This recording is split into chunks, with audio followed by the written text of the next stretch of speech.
சோத்திரம். இந்த வீடியோ இருக்குன்னா சோத்திரம் நரசுமார்களுக்கு அவன் கவனமாக பாருங்கள். நரசுக சோத்திரம்.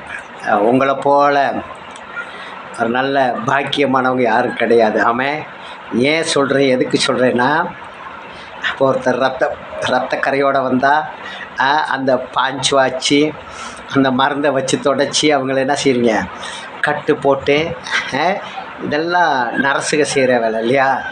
நீங்கள் ஒருவேளை நரசுகளாக இருந்தால் தேசத்தில் ஆசீர்வதிக்கப்பட்டவங்க. ஆமென்.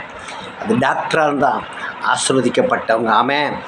ஏன்னு கேட்டால் எல்லா காரியமும் நர்ஸுக்கிட்டையும் டாக்டர்கிட்ட அதிகமாக சொல்லுவாங்க. எனக்கு இப்படியெல்லாம் வேதனையாக இருக்குது, இப்படியெல்லாம் பிரச்சனையாக இருக்குன்னு அதை டாக்டர்கிட்ட சொல்லும்போது டாக்டர் சொல்கிறதான காரியம் சீட்டு மட்டும் எழுதி கொடுப்பாங்க. நான் நிறைய ஆஸ்பத்திரியில் பார்த்துருக்கேன். அப்போ இந்த கவனமான காரியம் நமக்கு மாத்திரையெல்லாம் கொடுத்து சொல்கிறாங்க பாருங்கள், இந்த நேரத்தில் இதை சாப்பிடுங்க, இந்த நேரத்தில் இது என்ன செய்யுங்க, நீங்கள் உணவு அருந்திட்டு சாப்பிடுங்க, இல்லை உணவுக்கு முன்னால் சாப்பிடுங்க அப்படின்னு சொல்லும்போது அப்போ அது நமக்கு ஒரு மன மகிழ்ச்சியாக இருக்கும் அல்லவா?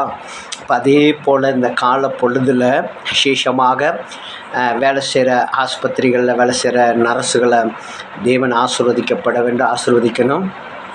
டாக்டர்களை தேவன் ஆசீர்வதிக்கணும். அவங்க செய்யும் தொழில் ஆசீர்வாதமாக இருக்கணும்.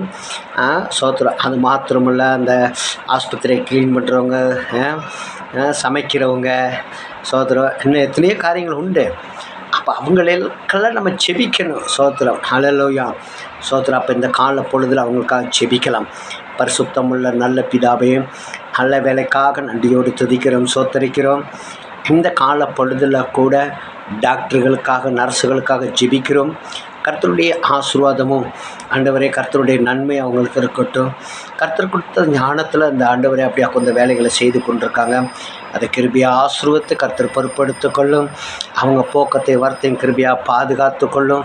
எத்தனையோ மரணத்துக்கு ஆண்டவரே தவிக்கிற பிள்ளைகள் வாழ்க்கையில் எத்தனையோ miracle நடக்குதப்பா.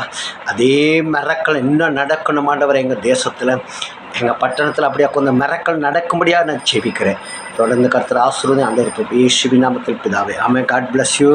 God bless you. God bless you. கர்த்தர் உங்களை ஆசீர்வதிப்பாராக. தேவன் உங்களை ஆசீர்வதிப்பாராக.